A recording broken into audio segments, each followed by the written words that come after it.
কানাডার টরন্টোতে নিখোঁজের এক মাস পর নিধুয়া মুক্তাদি নামে এক বাংলাদেশি প্রবাসী কলেজ ছাত্রীর লাশ উদ্ধার করেছে পুলিশ। স্থানীয় সময় শনিবার পোর্ট ব্রুজ সৈকতের কাছে ইরি লিকের তীর থেকে মরদেহটি উদ্ধার করা হয়। এই তথ্য নিশ্চিত করেছেন নিধুয়ার ভাই আব্রাহাম মুক্তাদির। গত ৩ ডিসেম্বর থেকে তিনি নিখোঁজ ছিলেন। নিধুয়া মুক্তাদির কানাডায় বাংলাদেশি লেখক এবং উপস্থাপক সামিনা নাসরিন চৌধুরীর মেয়ে। তিনি মায়ের সঙ্গে স্কারবারোর ক্রিসেট টাউনে থাকতেন। অন্টারিও প্রাদেশিক পুলিশ জানিয়েছেন, নিধুয়া কানাডার ফানশাওয়ে কলেজে নার্সিংয়ে ২য় বর্ষের শিক্ষার্থী ছিলেন। পোর্ট ব্রুসের ইরি লেক থেকে তার মরদেহটি পাওয়া যায়। ডিসেম্বরের শুরুতে সেখানকার লন্ডন এলাকা থেকে নিখোঁজ হয়েছিলেন তিনি।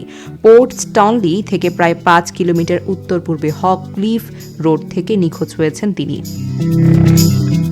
ডুবুরি এবং ড্রোনের সাহায্য তাকে খোঁজার চেষ্টা করে পুলিশ। শনিবার ওয়ানেটা বিচে একজন কানাডিয়ান নাগরিক নিধুয়ার মরদেহ দেখতে পেয়ে পুলিশকে জানায়। মঙ্গলবার অন্টারিও প্রাদেশিক পুলিশ মরদেহ উদ্ধার।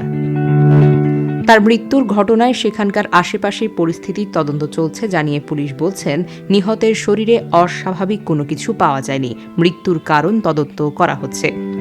আব্রাহাম মুক্তাদির বলেন, পুলিশ আমার বোনের মরদেহ খুঁজে পেয়েছে। আমার পরিবার খুব খারাপ সময়ের মধ্য দিয়ে যাচ্ছে। আমার বোন খুব সাহসী এবং দৃঢ়চিত্তের ছিল। তাকে হারিয়ে আমার পরিবার খুব খারাপ সময়ের মধ্য দিয়ে যাচ্ছে। নিধুয়া মুক্তাদিরের মা সামিনা নাসরিন চৌধুরী বলেন, মেয়ের সঙ্গে আমার সর্বশেষ কথা হয়েছে ২৯শে নভেম্বর। আমার মনে হয় আমি একটি খারাপ স্বপ্ন দেখেছি। জেগে উঠে দেখব সব ঠিক আছে।